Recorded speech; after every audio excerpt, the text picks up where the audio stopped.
To go live. We should be going live in a minute.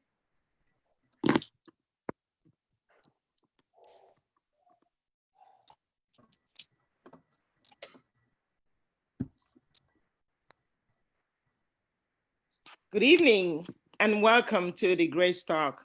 I am Gloria Godson. Thank you for joining us today. We are going to continue our ongoing dialogue on racial justice and reconciliation in America. Now, we have already had a very good discussion on many important topics.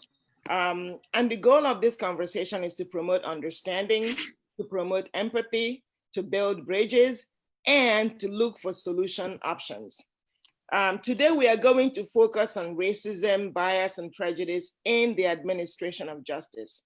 This week, I was reading Dr. Martin Luther King's Birmingham jail letter, and I pondered the distinctions that he made in that letter. He distinguished between just laws and unjust laws. And he said that a just law is a law that squares with the law of God. And an unjust law is one that really is in contradiction to the divine law. And in fact, an unjust law is no law at all. And as I pondered that, I found out that he was actually on all fours with the scriptures. The Bible is very clear. In Isaiah 10, verse 1, the Bible says, woe. Now, I don't know what woe is, but I don't want none of it, right? The Bible says, woe to those who decree, who make unjust laws.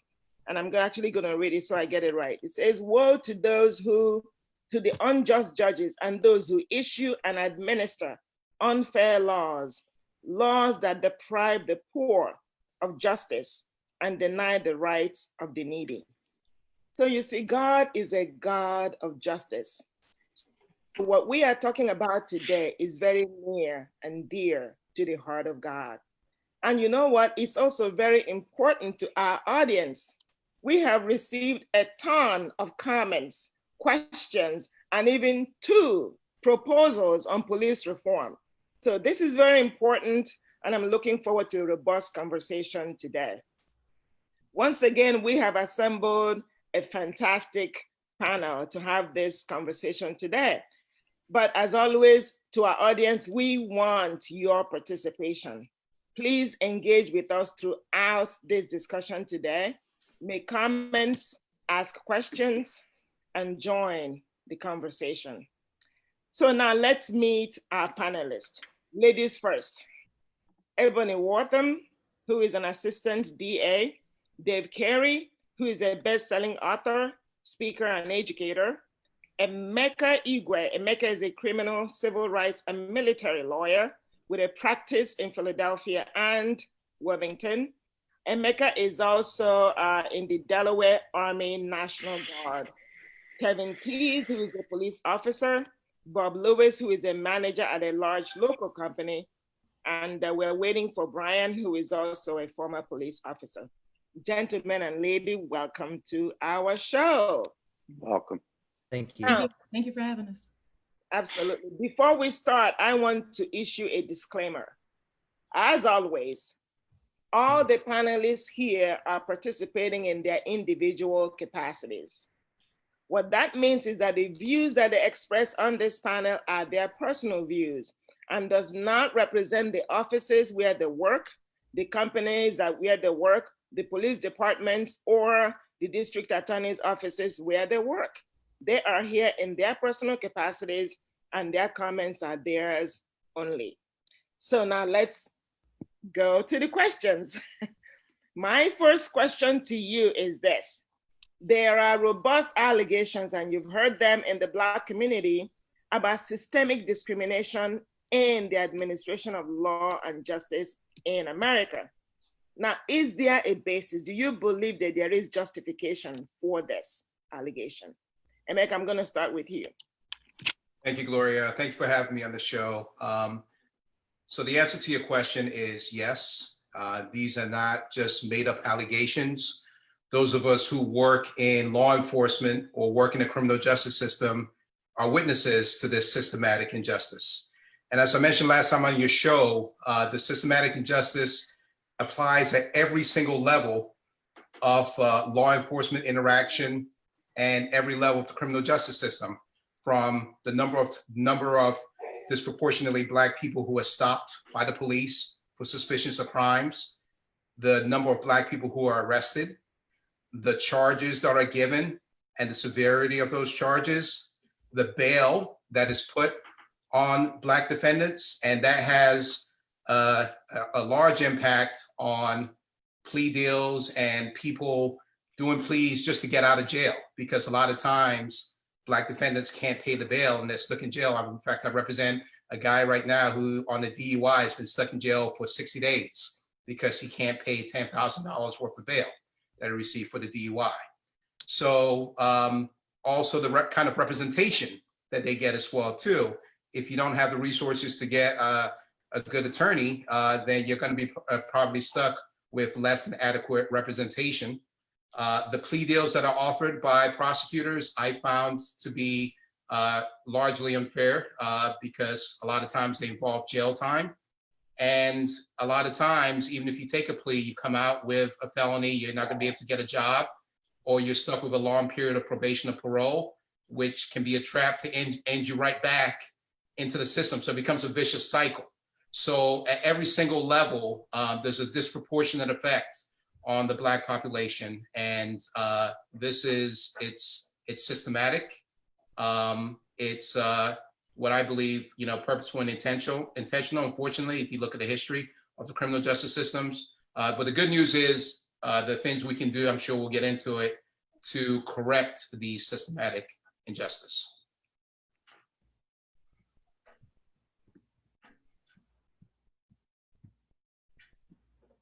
I'm not sure where Gloria went, but I'll just jump in and say that I agree with Emeka strongly. I believe that that our system was founded upon very troubling principles, mostly founded by white men who held the belief that Black and brown people were criminal and inferior, and therefore their movements needed to be restricted and their actions needed to be surveilled. And as a result, many of the policies that have come from the framework, the structural framework of our system, perpetuate the dehumanization of Black and brown people, and also perpetuates the subjugation of Black and brown people. And then you have bad actors, just like you have anywhere. You have some, in every system, you're going to have some people that are there because they want to do the right thing and they want to act judiciously. But then you sometimes have bad actors at every level, I believe, within our system.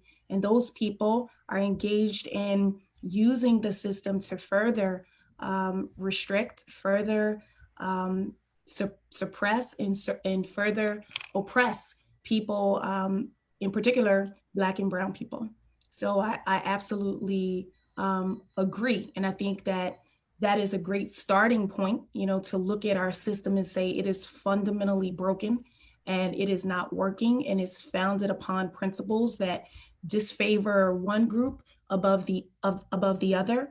And when you have a system that's founded on stinking thinking, and sometimes you have to scrap that system and reimagine it and try to build something that's going to be more equitable and fair, and that will hold people accountable in a way that takes into account their humanity. That was a good point, Ebony and Emeka. Thank you. First off, I want to thank you guys for allowing me to be on this panel. It's a privilege to be invited to speak on this particular topic and all the topics we've been talking about over the last several times we've been meeting. I can only speak as a white individual who's witnessed friends' pain, anger, and understandable distrust of the system. It wouldn't be fair to me to say that I can really relate in any way, but I can understand and I can sympathize. And again, I appreciate being invited. Now, what you just said, Ebony, is absolutely right. There are bad actors in law enforcement at different levels. Now, speaking from a person on my side, I don't believe that everyone who isn't Black has a bias against a Black individual. But I also believe that racism, though, has been continually occurring since like the dawn of time. And when our country was founded, and I mentioned this in the first time that we met, when our country was first founded, it wasn't really founded with equality in mind. It was founded, as Ebony said, by a group of older white guys that had them in mind and their type of from their perspective. They didn't have minorities. They didn't have women. They weren't, when they talked and put this, all the documents together, it wasn't from that perspective. So yeah, I agree. It's deeply embedded in our system, from our education. For example, the inner city schools not being funded the same as the suburban schools, to voting rights, to hiring practices. It is systemic, and I totally agree with you. It's only seems that it's recent that marginalized groups have actually been able to have a say in a disproportionately white and male-dominated spaces. So it is a prevalent that I do see systemic racism. And so if you see it in all of those levels and all of those aspects and all of those areas, of course it would be prevalent in, we'd only assume they'd be prevalent in the legal system as well. And let me just say before, Bob, we get your opinion, and Kevin, we get your opinion. Gloria lost internet connection. So until we can get it back, I'm going to be both a host and a panelist. So Bob, let's get your perspective on this. Okay, thank you guys for having me on also. The one thing I have learned the last several months is I've learned a lot about myself that I don't know about being blind to a lot of what we discussed, but maybe I just chose to ignore it. Maybe I wasn't aware of it. So just recently I hopped off basically all social media because I felt like, depending on what news channel you went on, that was the way they were going to try to make you see, whether it was the rioters, the looters, the police officers, depending on whatever opinion they wanted you to have is what they were going to put out in front of you. So I kind of got off all that and took it upon myself to start talking to people that are Black and friends of mine. You know, we actually, you know, had lunch and a normal conversation about what we're talking about today. And he's probably in his mid 40s, and we were just talking, and he moved in this development like 3 years ago. And he said one of the first things he did was make sure everybody in the neighborhood knew who he was and that he lived there. As many people as possible that he could see, that they could see him and his family out and about. So whenever he did choose to go running, or his did choose to go riding a bike, that they weren't saying, oh, look, here's the lone Black guy, what is he doing? And I'm just sitting there saying, I just can't believe that that's still going on, but obviously it is. I mean, I'm talking to people that it affects on a daily basis. I just think people, and I hate to generalize, but it's easy to say, I just think white people really need to make the effort to, whether it's somebody you know from church, your work, wherever the case may be, but to take the time and effort and to sit down and talk and just try to understand what African Americans are going through on a daily basis. And it's something that I guess I just chose to ignore, you know, and maybe I just felt like, oh, everything's all better, you know what I mean? But obviously, as these months go on and the time drags on and the incidents keep going on, it's not really just about the different treatment that the Black people get from the police officers. It's not just about that. It's about, like Pastor Dave said, it's about a long-standing unfair fight that Black people have had throughout their lives. And finally, hopefully, maybe this is what we all need, is a wake-up call, you know, not that. And when I had the conversation with my friend, you know, we disagreed on a lot of things. We disagreed on the kneeling at the flag. I'm a veteran, and I don't think anybody should kneel for anything during the national anthem. That's just my opinion. His opinion is it's not about the flag, it's about police brutality.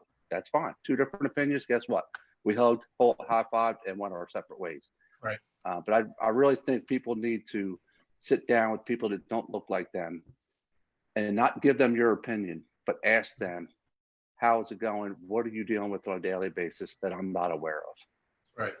Thanks for that, Bob. I mean, just to piggyback off that, that's part of the healing process, is having these open conversations. We're not always going to see eye to eye on every single issue, but we still have to be able to at least discuss these issues and, let each other know our point of view. And, through that, we can get reconciliation and healing. Kevin, can you hear us? Yeah, I am experiencing a little, technical issues because I'm going on and off, but Okay. I can see you right now. And Okay. yes, I also agree about the systemic racism, many things that you have talked about with the bail, people of color being targeted by law enforcement. There was at one time a mandatory drug sentence with a drug that was pretty much found in the minority neighborhoods with the crack cocaine versus powder cocaine with the 2-gram minimum for sentencing, but that has since turned around.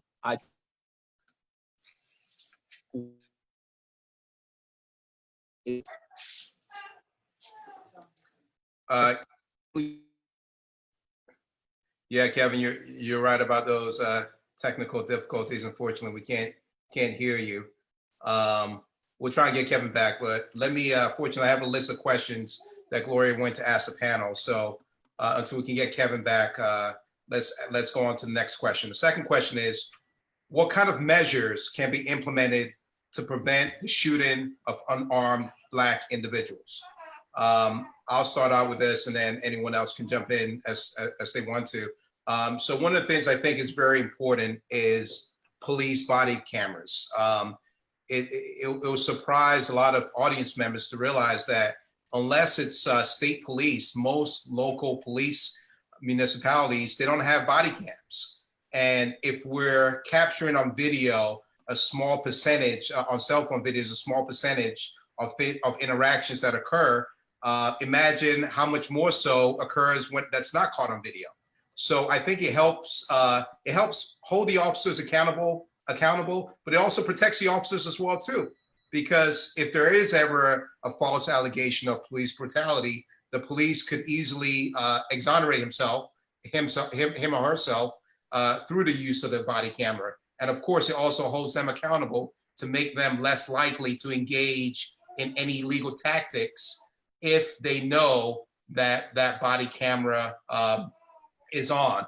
A second thing, and Kevin, I hope we have you back as a member of law enforcement. I really want to get your perspective on this. A second thing I think is very important is to have an independent board review all cases of police brutality. Unfortunately, it's been my experience. I'm going to speak my experience as a civil rights attorney, that often the police can't be trusted to police the police. In other words, like you see in Minnesota, that particular officer, I think I had at least 15 complaints, and yet he was still allowed to go undisciplined. It was actually a supervisor when the unfortunate incident with George Floyd occurred. So we need an independent board outside of the police agency to review all allegations of police brutality, because we need police. I'm not one of those people that says we don't need police. Police are vital in a fallen, evil world where people are going to do bad things. You need someone to enforce the law and protect us. However, we need also to weed out the bad police. So, Kevin, I hope we have you back for that, because I really want to get your perspective on that. Yeah, how are you hearing me now, Rebecca? Very good, very good. Yeah, I definitely agree, Rebecca, as far as it from my opinion, it definitely comes from the top.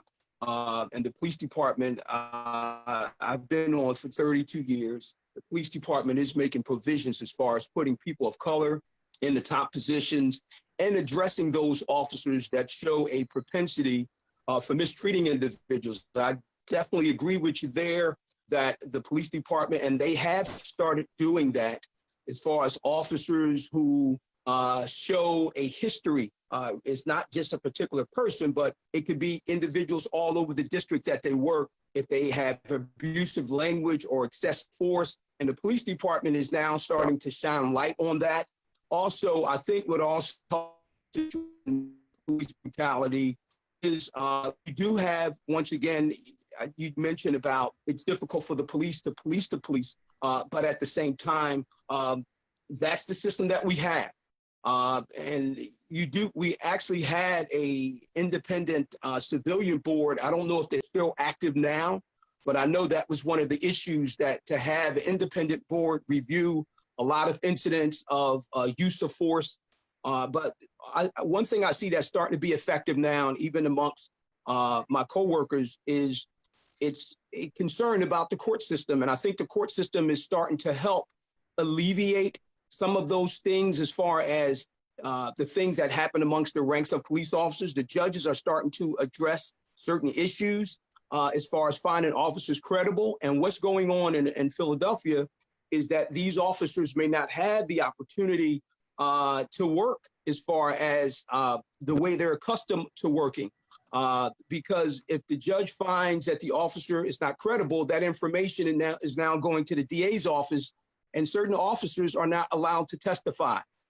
So I do see that being effective, because a lot of officers are more leery of the activities that they may get involved in, because it could essentially jeopardize their career, not only take them off the street, but if they have any inclination for promotions. Some officers are being skipped over because they're having a history of excessive force or any other type of transgression. But yes, it's definitely it's the system that we have in place now that is going on, and it's not only the police department but also in the system address certain issues.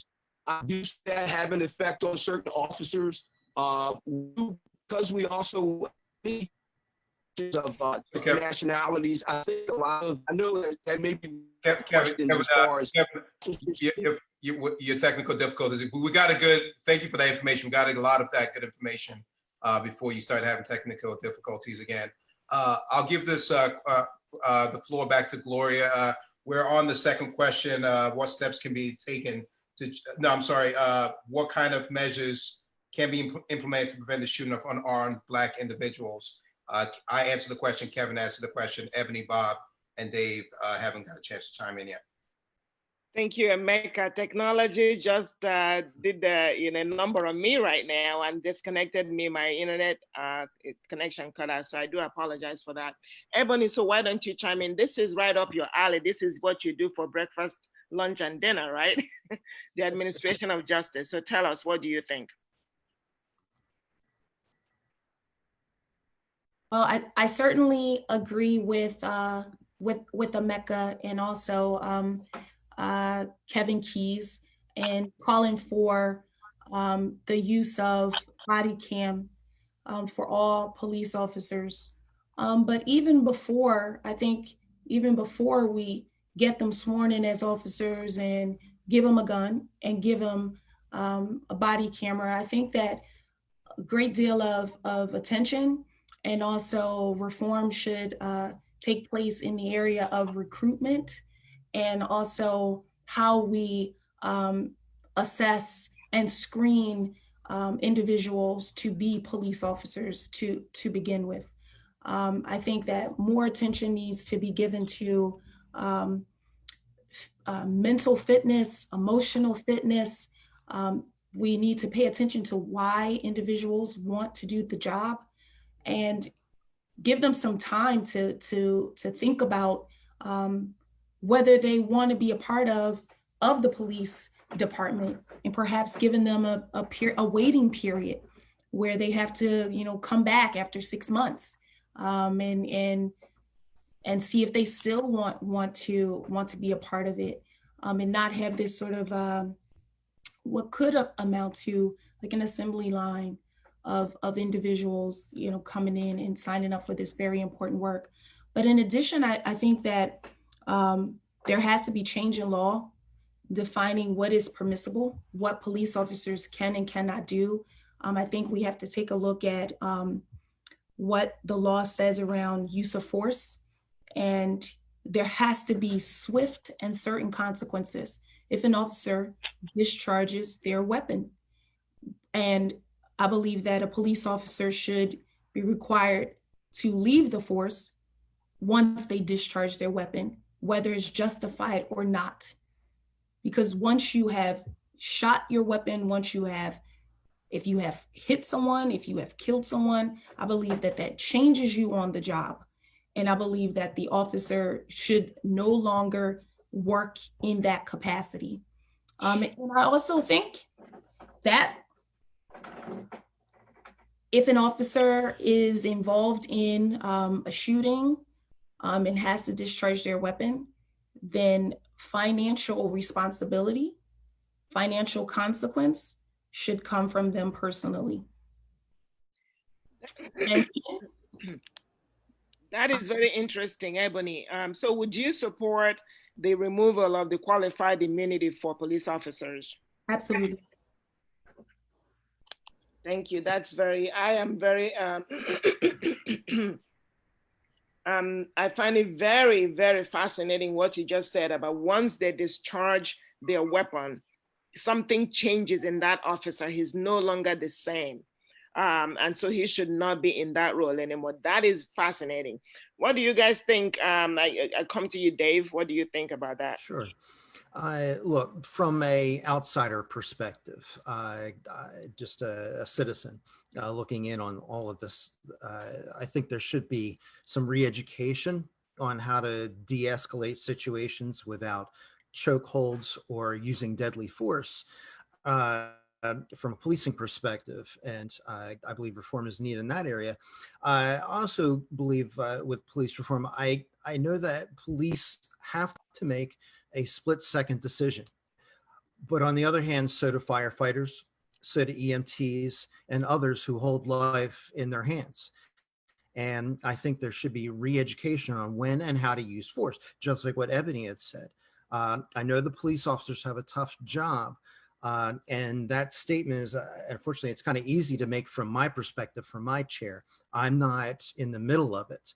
So it would be interesting to hear from police officers to say, what is it like real life when they have to make that trigger decision and make a decision where life and death is actually in 1 second of a decision that they have to make.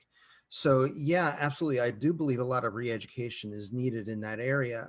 And not everybody has carte blanche to be able to just pull a trigger. As Ebony said, there does need to be some consequences when a mistake is made. Absolutely. Bob, I'll ask you to chime in there. What thoughts do you have around that? I don't really have a lot to add to that, just because, like Dave said, it's from the outside looking in. I just know, I believe the police officer's job is very tough.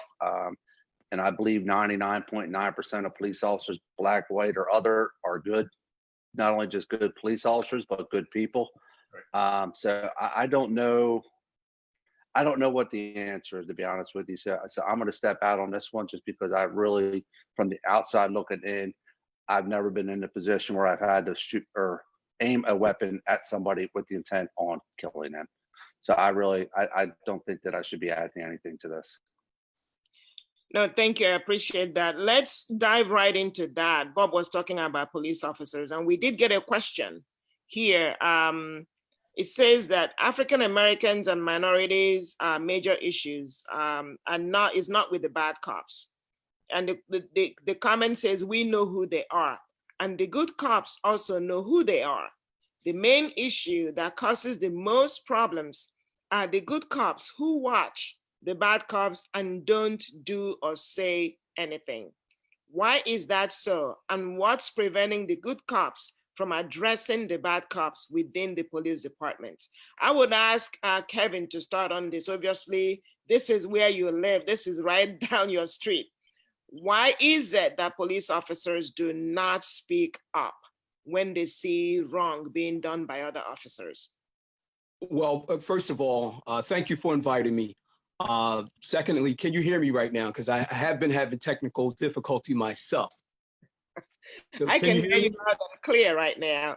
Okay, so it's a matter of personality. I think what happens is when you have individuals that have a big personality and they happen to be the bad cop, the other cops kind of acquiesce or kind of cower down to that personality. And unfortunately, that individual who, if he's overly aggressive and kind of dictates to the other officers, that other officer may find himself also being part of the problem itself. But from a personal perspective, even my wife is also a police officer, and I taught her the same thing, that once you come in a particular district, right is always going to be right and wrong is going to be wrong. And if you see something that's wrong, you have to speak out. For instance, or you speak out or you do things subtle in the process. Say you're taking someone down. And I give you an example. Some years ago when I was a training officer, I had an individual who was involved in a drug transaction. I was in uniform in a marked patrol wagon. And we saw the transaction. The individual takes off. He's running through lots. And the officer that I was training, he was in foot pursuit of this individual. And this individual was within maybe a block span, but it had lots, was just taking him in and out the lots. And he was getting tired and getting frustrated. And so I eventually cut him off with the vehicle. I got out. I had him down on the ground. I began to put the cuffs on him. And the officer I was training, who happened to be a white officer, he was mad and he balled his lips up and he had his nightstick. And what I did was I shift my body and said, it's over. And so I think it really has to do a lot with the individual officer. A bad officer is not necessarily going to show his worst side every time, because he may have good arrest, depending on what's the situation and how he gets emotionally caught up in the situation, then he may show another side.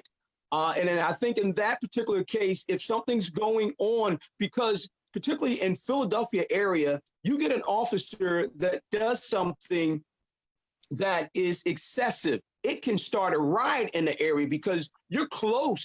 You got row homes and you have individuals that's already outside, not just coming outside once the police show up, they're already out there. And so a wise officer knows either, once again, putting their body to separate the aggressive officer from the person that's being arrested, or you pull that officer to the side. And that was one thing that I consistently did, not only with the white officers, but also with black officers, some new officers may feel as though they want to exercise their bravado to show that they're part of the police department. And some of them have a misconception what it is to be an aggressive officer. And some of them think that might be a little excessive. But in my situation, particularly because I worked the area for a while, and a lot of the individuals that were on the street knew me. They may not have known an officer that just started, but I would pull that new officer to the side and I would say something to that officer that you have to be careful, because if you do something that's excessive, it could start a riot. So I think it comes down to the individual personality of the officer, and also knowing the bigger picture as far as being effective and not excessive. Very good. I'm going to chime in. Looks like Gloria may not be with us again. So Kevin, that's great. Thanks for that insider information. I found in my capacity of representing people who have said they've been abused by police, that a lot of times they've had 3, 4, from looking at the internal affairs record, 3, 4 different complaints. It's rare that you have an officer who, by the time they come to me, hasn't had a history of prior offense. And I can imagine, just like any closed fraternity, you know, I'm in the military part-time. We know who the bad actors are.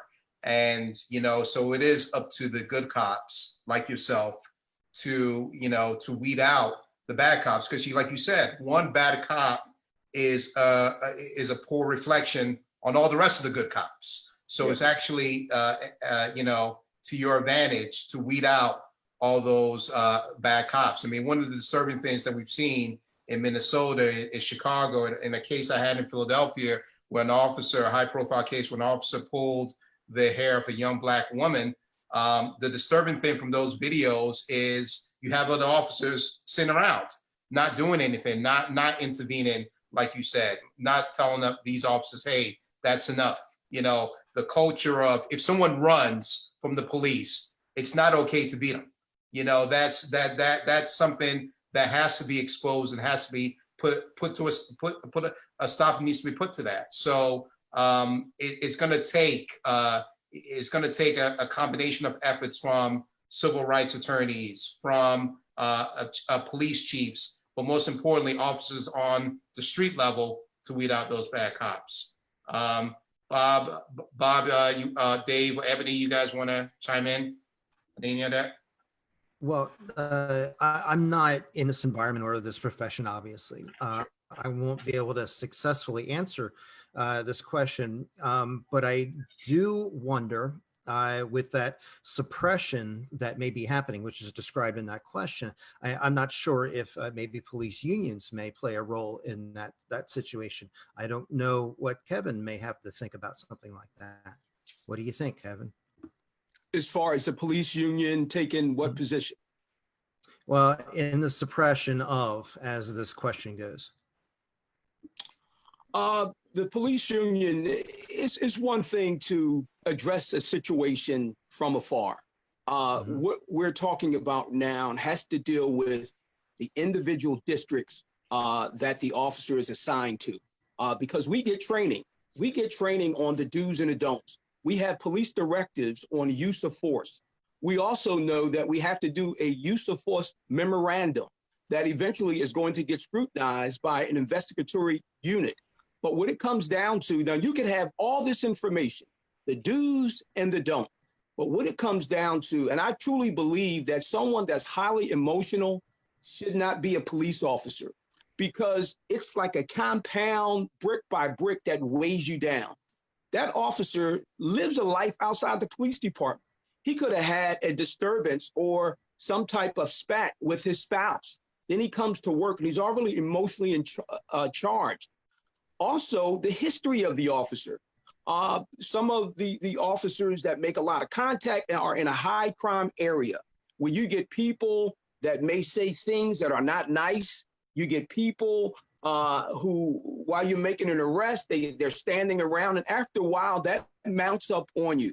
And when that happens, the officer could have a short fuse. And if he has a short fuse, that situation, I think it comes more of supervisors recognizing that and maybe pulling that officer off the street. If he is showing that he's highly emotional charged for whatever reason, that's actually a job of a supervisor to be aware of the individuals that work for them and to see if this officer may have a short fuse, because any situation, and an officer is handling anywhere between 8 hours of his tour in problematic areas in the Philadelphia area, he could handle anywhere between 15 to 20 different jobs that radio sends him on, let alone things that he may see along his tour. So it comes down to the officer being able to contain himself and not allow the situations to continuously overwhelm him. Once again, a supervisor should be in a position, if he knows his personnel, maybe to pull that officer and maybe put him on maybe a foot beat, put him on the inside to give him some relief, so to speak, because you have problematic areas in the city that don't know and don't care about how you feeling that day emotionally. Things are happening all around. So what it comes down to is the supervisors in that immediate area where the officer works to address the issue. The unions, the police commissioner, and everyone else from afar, I mean, they can write the format as far as what we should do, but in the reality of the thicket of the actual incidents that's going on, it's an individual basis. And once again, the supervisor should oversee the individuals that work for him to actually help that officer out, and then in turn helping the public out as well. Well, in the case of Derek Chauvin, though, he had like 18 infringements on him, and he was still on duty. Yes. And that all could have been prevented. So, you know, what should have been done in that? I mean, obviously, we know what should have been done in that case. He shouldn't have been on. He lost his right to be a public servant with all of the infringements, but yet he was still there. So, what you're saying is great in theory, but obviously it didn't happen in actual action. And can I just say, Dave, on that one, goes back to what I said before, that you can't expect an agency to police itself.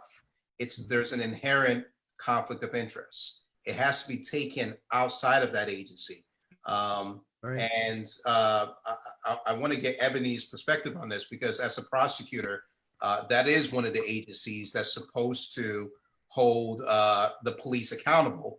But too often, prosecutors act like they're the personal attorneys of police, and that's not supposed to be the case. So, Ebony, if you could just chime in on how prosecutors can help play a role in holding police accountable. Absolutely.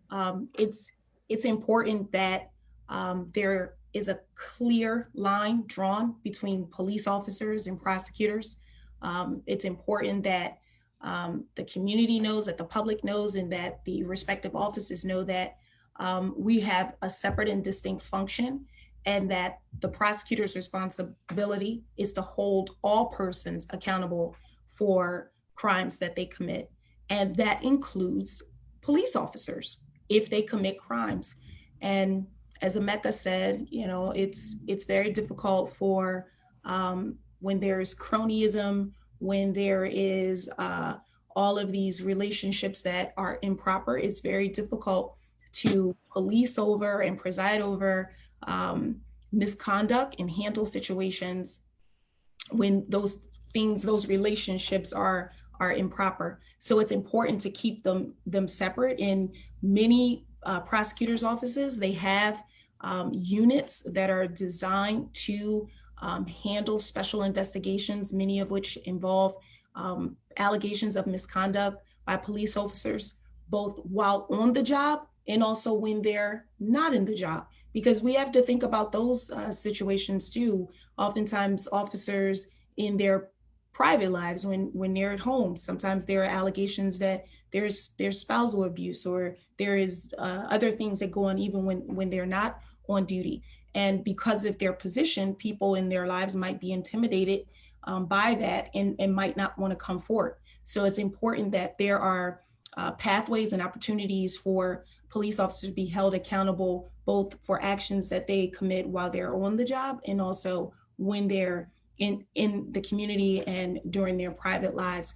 And those allegations have to make it to the prosecutor, right? So if we don't get paperwork, if we don't get the allegations or the complaints, then we won't know that there has been any misconduct. For example, where were those 17 or so complaints that we know were lodged against Chauvin? I don't know what happened to those complaints. Did they rise to the level of being turned over to the prosecutor in that jurisdiction? Did any one of those, were they turned over? Those are questions for us to think about and for us to consider. So how to make sure that when there is misconduct, that prosecutors are made aware of it, and that when prosecutors are made aware of it, that they have units that are dedicated to investigating those allegations of misconduct, and that they actually follow through prosecution of those bad actors. Thank you, Ebony. We do have questions from our audience that fall right in line. And it's very clear to me today that we're not going to get through this. We have to reconvene this panel if it's okay with you guys. We have so much to talk about. And again, our audience, they're very engaged here. I have a question from Linda, who says, in my experience growing up as a cop's kid, I saw many police officers that were alcoholics. The stress of the job and the brotherhood relationship contributed to this. If this is, and she said, is this still the case? And if so, there needs to be proper action taken against those officers. And Kevin, the question is directed at you. The brotherhood situation is obviously one that's prevalent. We saw what happened in New York, where police officers pushed down an elderly guy, a 75-year-old man, and left him bleeding in the streets. And when those officers were disciplined, a bunch of other officers walked off and kind of called in and abandoned the role. That's obviously a concern. It means that somehow they support pushing that man down and leaving him bleeding in the street. That is complicit. So talk about that and respond to the question. Yeah, the brotherhood, that is something that truly has to be addressed. There's no doubt about that. There's a brotherhood that has to be maintained in the police department because you're going on all kind of jobs and you have one another's back. You are your partner's help. He may be by himself. And so there is a camaraderie that goes along with the police department. And at one time before I was saved, I used to drink with the guys. We worked hard and we play hard. So I understand that brotherhood. But one thing and it's just, once again, it's the way I was brought up. I had a praying mother who always taught me what was right and what was wrong. And so once again, depending on the personalities, you do have new officers that come into a particular district that want to be accepted. And unfortunately, they may compromise their morals to be accepted, depending on where you go. I'm not saying everywhere you go, you got officers that's doing bad things, but if the officers that officer could be vacuumed in, the new officer could be vacuumed into a culture that eventually is going to explode, whether with several officers or that individual officer. But personally speaking, and I knew a lot of officers who would not compromise just because you were another officer, because we know that if we were present, if something happened and it wasn't according to doing it right, that you also going to get called down for the investigation. And so that's what I used to, because I knew that was going to be the process. And if I saw an officer that was doing something that was excessive or not right, I would have to address it, because I know that if that officer continued to do that type of activity, that eventually I was going to get called down. So I would address it early. The problem is that if you have an officer who's quiet and has a small personality or a inferior personality, he may just go with the flow. And then when he gets to the investigation, he may or say, well, I didn't see that happen. So that could be the situation. That's why the implement of the body cameras is a good tool to help alleviate that. It is tough for the police to police themselves, but with the advent of the body camera, that would help the situation. Hopefully that would help the officer who is overly aggressive to contain himself. So yes, it is a culture. The thing that happened in New York, we all saw it, where these officers, pushed the elderly man down and left him down there and he was bleeding. And then they turn around and then they kind of walk out as far as on that particular special response team. They walked out to show the camaraderie. And that's the problem in the police department. I will agree that you have officers almost like police can do no wrong. I don't agree with that. And so that's why I would speak out on the situations, because I didn't want to get caught up. Let's face it, these officers are raising families. They have bills like everybody else. And they don't want to see another officer lose his job, but somebody has to address that officer because eventually that officer is going to do something that's going to get a lot of attention, and you're going to be called to the carpet, so to speak, to give your account on what was your involvement in that incident. But I don't agree with it. I know that's what happened, but I don't agree with it, and that's why I speak out. And again, Kevin, of course, you know that you're being on this show. We are not kind of holding you accountable for police action. You're just a voice here. Don't understand. So, absolutely. And there, the same thing happened. The reason why people are having these questions is that this is so prevalent. Look at what happened in Atlanta, with the young man that was killed. The police officers were charged, and then all the other officers called out sick. It looks like police officers are saying we have to have the right to kill Black people and get away with it. If there's any sort of accountability, there's a revolt from the police. When I saw that, I'm like, what? Fire them all. Fire them all. If they want to pay their bills and they want to have the right to kill a Black person so they can have a job, because if somebody is held accountable for doing something wrong, taking a life, and your role is to do no harm, and then you want to walk off, that tells me that you want to have a right to kill a Black person anytime you want and get away with it. And once that right is threatened, then you are in opposition. I mean, something is wrong with that picture for me. And I don't think, again, the reason I'm saying that is not, it doesn't appear to me that it's just one isolated case. It's just so prevalent. And the fact that they're doing it now with all this scrutiny on police tells you, you can imagine what they do when there's no scrutiny. The whole world is watching the police. Right now, the police is under a microscope and they're doing something like this. I can only imagine what happens normally when nobody is watching. That's where this question is coming from. And again, we are going to have to continue this conversation. There's no way, because we have two full.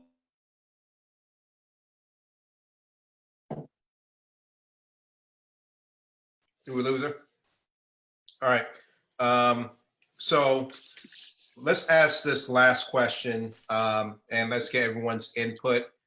We talked a lot about the problems, but let's talk about solutions. So right now, there was a bill that went through the House that was passed on police reform.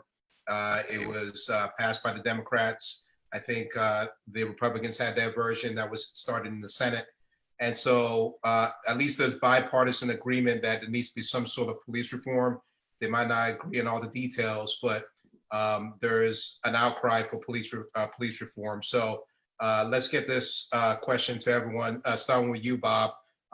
What does police reform look like to you? And you don't have to answer from a professional point of view, just you as a citizen. What does police reform look like to you? Sure, I appreciate that. I think police reform would work and look to me like the same way I treat the people. I have like 200 people that are underneath me, and a lot of responsibility falls on me to so-called disciplined, write up or fire employees that are not good employees. And I make my decisions based on their actions, not based on who they are or what color they are, or whether I like them as a person or whether they're a good employee. It's all based on their infraction. And I think if police officers were held accountable for what they did or did not do, with the George Floyd case, if any of those other 3 officers would have just pushed that guy off of George's neck, George would be alive. And they didn't. They sat there and held him. They sat there and watched him. And so they're just as culpable as any of the or as I don't even know the officer's name, the guy that did the kneeling. But yeah, they're absolutely, we need to treat each case as the same. So if I do something and Ebony does something just because she's an African-American female and I'm a white guy, and we both rode down the street without our bike helmets on, we both deserve the same punishment. I shouldn't get a $25 ticket and she should get arrested. It should all be the same. Yeah, great answer. Ebony, how about you? What does police reform look like to you? Thank you, Bob, for saying that we should get the same treatment. I appreciate that. But for me, police reform looks like, and I'm going to use these words, although, yeah, I think that we should reallocate a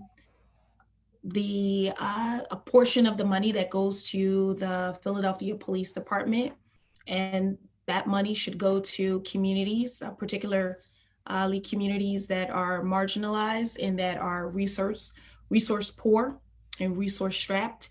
That money should go towards making sure that there are drug and alcohol supports, that there is mental health supports, that there are jobs and adequate resources to help kids find things to do, so that they aren't left to take advantage of things that are happening in the communities and things that sometimes are not that beneficial for them. I think that we should also move to a model where we do not call the police for everything. We should have a system where police are called for situations that involve violence, threats of violence, to de-escalate situations or to respond to them appropriately. For example, in the case of the young man in Georgia, I don't believe that the police should have been called for someone who was sleeping in their car. Someone else should have been called, maybe a drug and alcohol specialist or someone else who could have helped de-escalate that situation, could have helped the young man get him to safety, help him thaw out a little bit. But the police, who oftentimes really only have one setting, and that is go time, they should not have to be called to modulate those different types of situations. And lastly, I'll just say that we need to re-examine the laws around deadly force. Ebony, let me just say that I think your vision of police, not just going into situations when it's time to make an arrest, is very important. I think it's important to contrast the police from the military. You know, Absolutely. as a soldier, we're fighting the enemies of the United States. Our mission is to defeat and destroy the enemies. The police mission is to protect and to serve the community. So, you know, their interaction with the community can involve some non-traditional law enforcement things, you know, being part of a neighborhood block party, or handing out book bags, or helping to clean the streets, something where the community can see them in a non-arresting demeanor. And I think that will help the perception of the police in the community as well too. So we really need to rethink and reimagine the traditional role of law enforcement in the community. Dave, what does police reform look like to you? Well, I agree with what you said, Emeka. I agree with some of what Ebony said. I actually think that the funds should go to a different kind of education for the police. This is more dealing with psychological, or also not only that, as I mentioned about Derek Chauvin before, is that why wasn't that person with all of those infringements weeded out earlier? There needs to be some massive change in that area. And as what Kevin mentioned before, yeah, there is a buddy system. We need to break that. That can't exist any longer. You know, if you're a bad actor, you have to go. It happens the same in the corporate world. Why would that not happen in the police department? And so they need to understand how to de-escalate situations. I think that should be first before using deadly weapons. The same as we were talking about the situation in Georgia. You know, why were and like what you're just saying, Emeka, and what Ebony was saying, is I agree, is that why was the police called in this situation? Why was not, if they thought he was unresponsive, maybe he was sick, maybe he had a heart attack. Why was not an ambulance called, say, for instance, or an EMT? Why the police? And you saw what resulted because of that decision, and the bad decisions that were made by the police there. And yes, he was inebriated. Was deadly force needed for a person who was inebriated? Absolutely not. So that was a problem right there. So then obviously the need for re-education is screaming in that area for officers. So I would say actually take the funds and do a brand new type of re-education for those officers who, you know, may be experiencing the, you know, if Kevin was saying maybe there is some level of PTSD, you know, where they're having, you know, you have to deal with all of these things every day, that maybe there is some downtime. Maybe there is some other type of education they have to go through to be able to maybe understand that, is my head in the right space to continue to do this job the next day. And I understand officers have to make quick decisions, but the thing is that are they educated enough on those quick decisions? So, you know, college is 4 years, right? How long is the education to become a police officer? Maybe that needs to be looked at as well. Very good. Very good answer, Dave. Let's leave the last answer to the last question to Kevin. What are your thoughts on police reform? Police reform starts with accountability, definitely accountability. Just like David said, with the officer that had the 18 complaints prior, I agree with that. That has to be addressed, because a lot of times it's, if it's not caught on video, it's the officer's word against the civilian's word. But if it shows a consistent pattern of excessive force, abusive language, it shows certain characteristics about that individual, that he's like a power keg and he's eventually going to explode.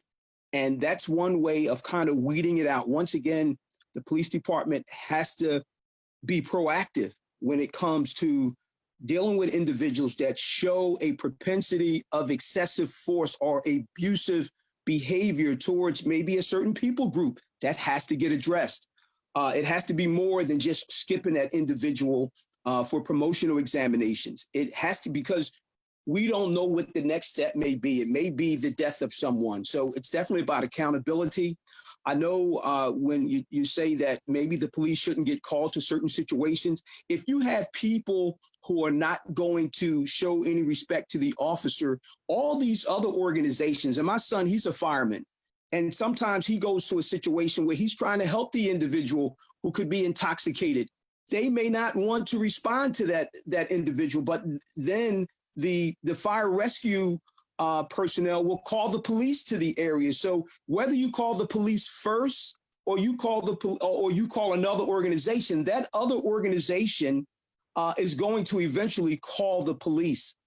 So I know, not to overburden the police with certain type of calls or try to alleviate that officer that's going to show up with his gun and so forth and his authoritative badge and uniform.